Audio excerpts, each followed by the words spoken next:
the 2 marks questions in LPVLSA in the unit of 4th unit actually. So let's see what are the different kinds of the 2 marks questions are possible for the external point of view. So first one is nothing but what makes dynamic CMOS circuits faster than static CMOS circuits. So the answer for that one means that mass dynamic circuits, okay, dynamic mass circuits requires less number of transistors and capacitance is to be driven by it. Okay, this makes mass dynamic circuits are faster compared to the static CMOS circuits. So second question is nothing but how T0 encoding achieves almost zero transition bus. So T0 encoding, after sending the first address, the same address is sent for the infinite streams of a consecutive numbers, consecutive addresses.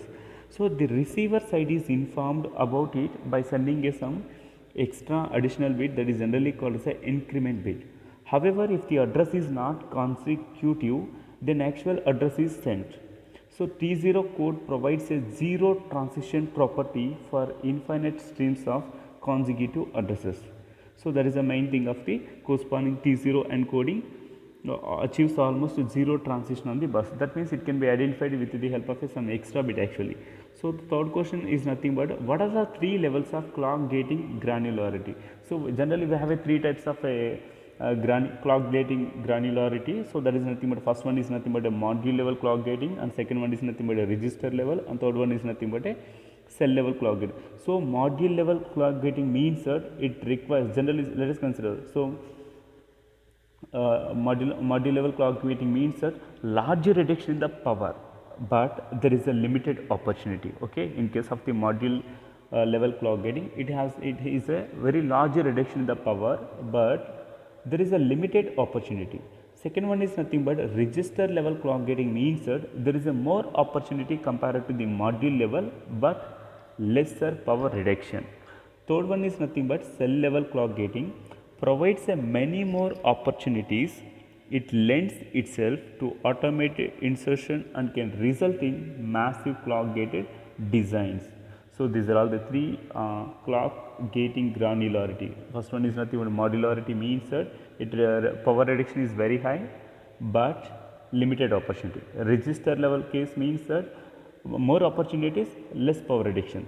Cell level clock gating means that more opportunities but it lends itself to automatic insertion result in a massive clock gated designs. That means it requires a maximum number of designing circuits are required. So that is the main 3 clock gating granularity. So next one is nothing but what is the basic concept of clock gated FSM. FSM means that finite state ante FSM యొక్క main purpose ఏంటి అంటే generally if you go for the any kind of the VLSI point of view, these are all the some of the conditions. There are some conditions when the next state and output values do not change. That means when the circuit is in an ideal condition, we are providing some kind of the clock gating actually. At that time there is a possibility of some wastage of the power in the corresponding circuits. So in order to avoid those kind of the situation, the FSM is introduced. The main purpose of this FSM is nothing but clocking the circuit during the to the corresponding ideal conditions is stopped. Okay, that means first in case of the FSM circuits, first of all we have to identify the what are the ideal states. Whenever we are identifying the corresponding ideal states, we are stopping the corresponding clock to the corresponding circuits. So this saves the power both in a combinational circuit as well as also static circuit. So that is the main thing అండి. ఇక్కడ ఏం చేయడం FSM circuit main purpose ఏంటంటే అంటే మనం ఏదైనా ఒక circuit తీసుకున్నంటే there is a possibility కొన్నిసార్లు కొన్ని సర్క్యూట్లో కొన్ని దట్ మీన్స్ సర్క్యూట్ అనేది కొన్ని ఐడియల్ కండిషన్స్లో ఉంటాయి, కొన్ని యాక్టివ్ కండిషన్లో ఉంటాయి. ఐడియల్ కండిషన్స్లో ఉన్న వాటికి కూడా మనం పవర్ గేటింగ్ కానీ క్లాక్ గేటింగ్ అప్లై చేస్తామంటే at that time what happens is nothing but there is a possibility of wastage of power waste అవుతుంది. సో ఈ FSM ద్వారా మనం ఏం చేస్తామంటే ఈ ఫైనైట్ స్టేట్ మెషిన్స్ యూజ్ చేసి ఐడియల్గా ఉన్న సర్క్యూట్స్ని ఐడెంటిఫై చేసి వాటికి పవర్ క్లాక్ గేటింగ్ని స్టాప్ చేస్తాం. ఎందుకంటే we don't provide any kind of the inputs to the corresponding ideal states. Therefore, if you are stopping the clock to the corresponding ideal state, obviously power consumption is reduced because of you are not supplying the clock getting to the corresponding ideal states. That is the main thing behind that one. So next one is nothing but what are the potential logic styles for realization of a low power and high performance circuits. So low power and high performance circuits. So basically we have a three types of potential logic styles are there, that is nothing but a static CMOS circuits or static CMOS logic, and second one is like dynamic CMOS logic, and third one is nothing but pass transistor logic. These are all the three important potential logic styles are used for low power and high performance circuits. Next one is nothing but code morphing software. Obviously most of the guys are very well known about the code morphing software is used for the Crusoe processor. So the main purpose of code morphing software is nothing but whatever the instructions are written in the 8086, that instructions can be converted into the VLIW format, that is nothing but very large scale instruction word format. So by a piece of a software that is generally known as a code morphing software. Okay. So next question is nothing but compare the Intel mobile and Crusoe processor, but you have to go through that one in terms of a processor chip and L1 L2 point of view. So next one is nothing but list the various bus encoding schemes for reducing the switching activity. So what are the different kinds of the bus encoding techniques to reduce the switching activity? What is the main thing actually? If you are reducing the switching activity, obviously the dynamic power consumption is also reduced actually. So that is the main thing. So for that purpose, what are the various techniques? So first one is nothing but a gray coding. Okay, gray coding, and second one is nothing but bus inversion coding. Third one is nothing but a one hot coding. Last one is nothing but T0 coding. So these four methodologies are used to reduce the switching activity. You know that obviously, if you are reducing the switching activity, obviously power dissipation is also decreases. Next question is nothing but compare the non-redundant and redundant codes. So I can simply say that means that in case of the non-redundant means that the n-bit code is translated into the another n-bit code, and then two encode elements of a n-bit are mapped among themselves, no additional lines for sending of a half chip data, then the non-redundant code is done based on the statics. So simply we can defining like this also. If the number of bits both encoding and in case of the non-redundant code means that the n-bit code is exactly mapped to the encoded bits, that is generally called as a non-redundant. Redundant bits means that the encoded bits are our input data is more greater than, that means if your encoded bits are more greater than compared to the input bits, that is generally called as a redundant bit. Simply we can say like this. Okay na, non redundant means that మనం encode చేసిన తర్వాత produce the number of bits అనేవి మనం input bits కి గాని exact గా match అయితే that is generally called as a non redundant చెప్తున్నాం. So redundant coding means that if our encoded bits is more compared to the input bits, that is generally called as a redundant coding techniques actually. So what are the goals of bus encoding techniques? So what is the main purpose of the bus encoding techniques? That is a 2 marks question they are expecting. So for that purpose, the answer for that one is two possibilities. First one is nothing but to remove the undesired correlation. Okay, to remove the undesired correlation among the data bits, or to introduce the controlled correlation. So undesired correlation అంటే ఏంటి? correlation means that obviously similarity, అంటే సిమిలర్గా లేని ఏమైనా bits ఏమైనా ఉన్నాయంటే వాటిని identify చేసి రిమూవ్ చేయడం కోసం. So that is the main thing. Second one is nothing but to reduce the switching activity, falls under the second guard. So these are all the two important goals for bus encoding. First one is nothing but to reducing the undesired correlation among the data bits, and second one is nothing but to reduce the switching activity. So next one is nothing but compare the gray and one hot encoding techniques. In that one is nothing but a power gray coding and power. So power dissipation reduces by about 50% in the gray coding technique, as well as one hot coding reduction in the switching activity is about 75% actually. So moreover, second comparison is nothing but the encoder and decoder are memory less. But if you go for the one hot coding, the encoder and decoder are memory less. Okay, both are memory less actually. So power dissipation is very less in case of the gray code compared to the one hot coding. So next one is nothing but what is meant by gray coding. So gray coding produces a code word sequence in which adjacent code words differ only one bit actually. So that is nothing but generally we can call this a Hamming distance also. The number of transitions for binary representation is 30. On the other hand, the number of transitions for gray code will always have a 16. So as a consequence, the transition activity and hence the power dissipation reduces by a 50%. It is very useful when the data to be transmitted sequentially and highly correlated. So that means if you want to send the data which is very highly correlated data with the from sender to receiver, let us assume that at that time the gray code is a very powerful technique to send the very high correlated as well as a sequence data. So what is meant by one-hot coding? So non-redundant coding provides a reduction in the switching activity when the data sent over the lines are sequential and highly correlated. So this can be ensured only in many situations.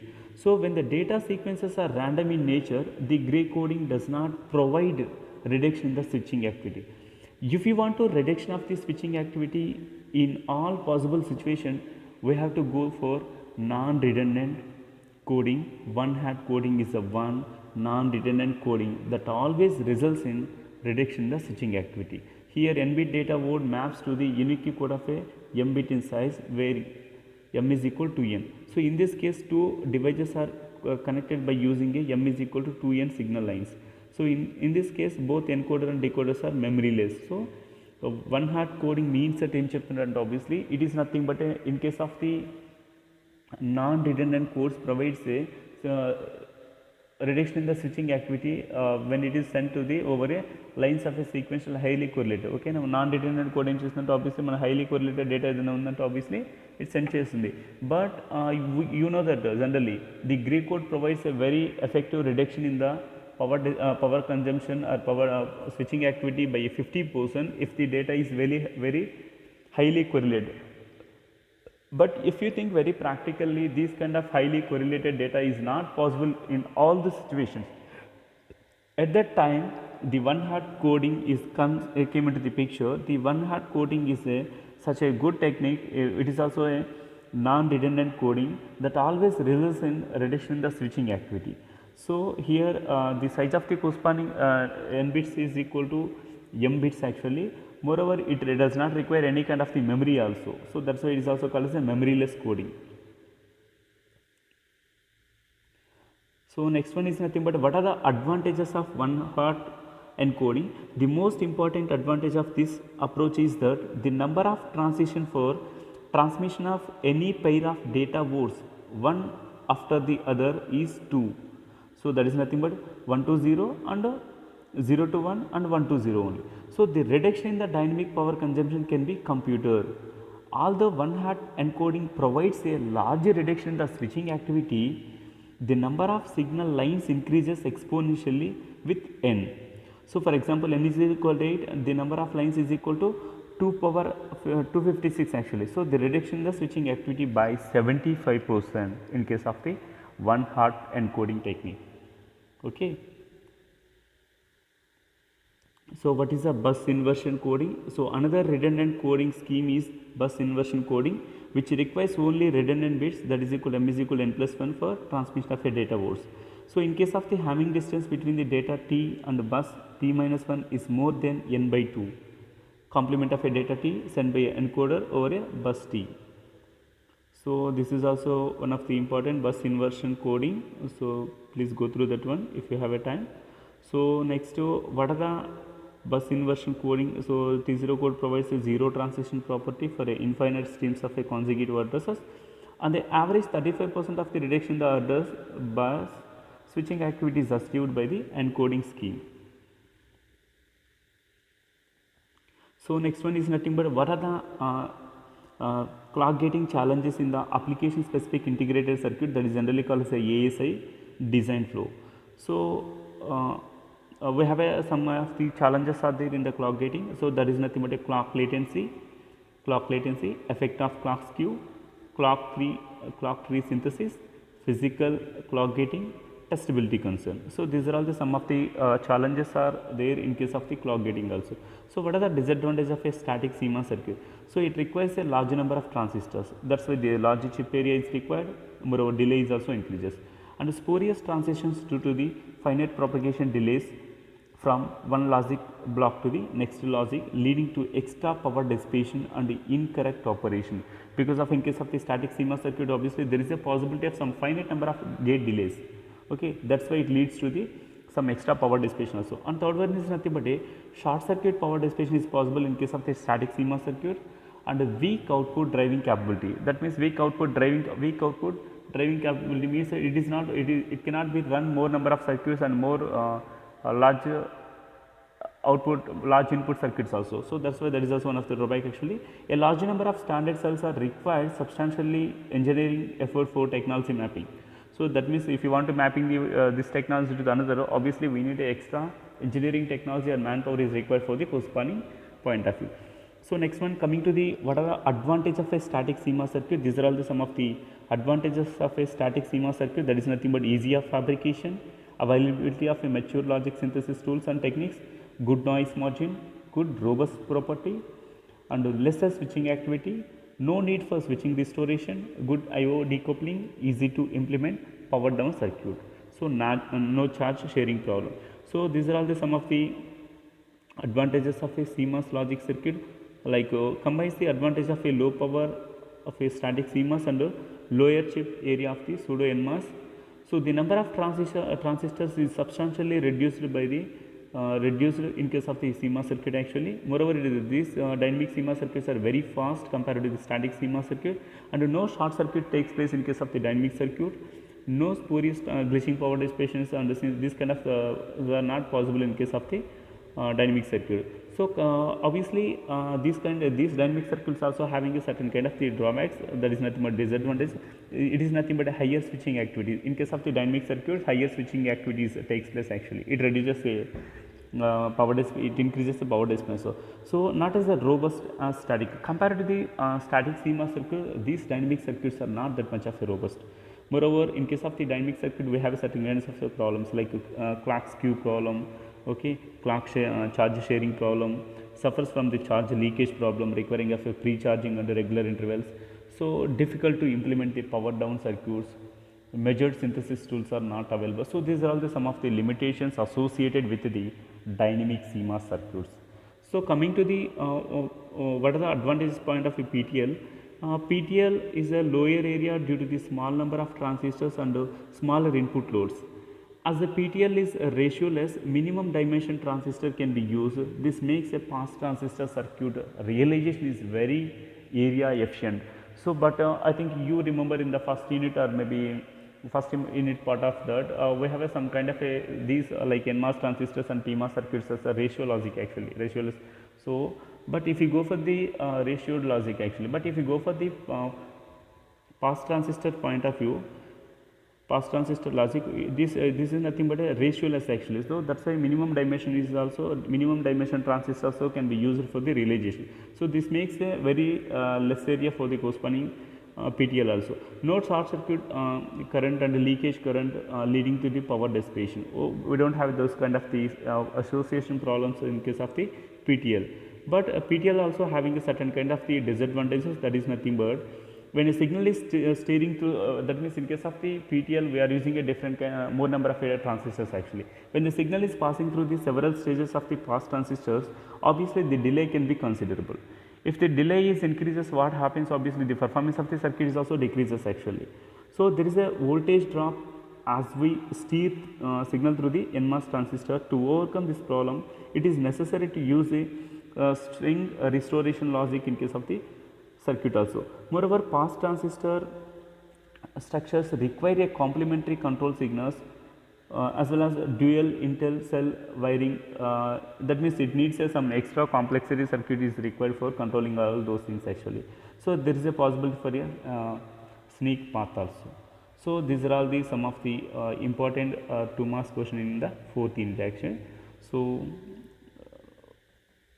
So I will revise very quickly actually because of the time constraint is very less actually we have. So for that purpose we will go through very quickly actually. So thank you all of you.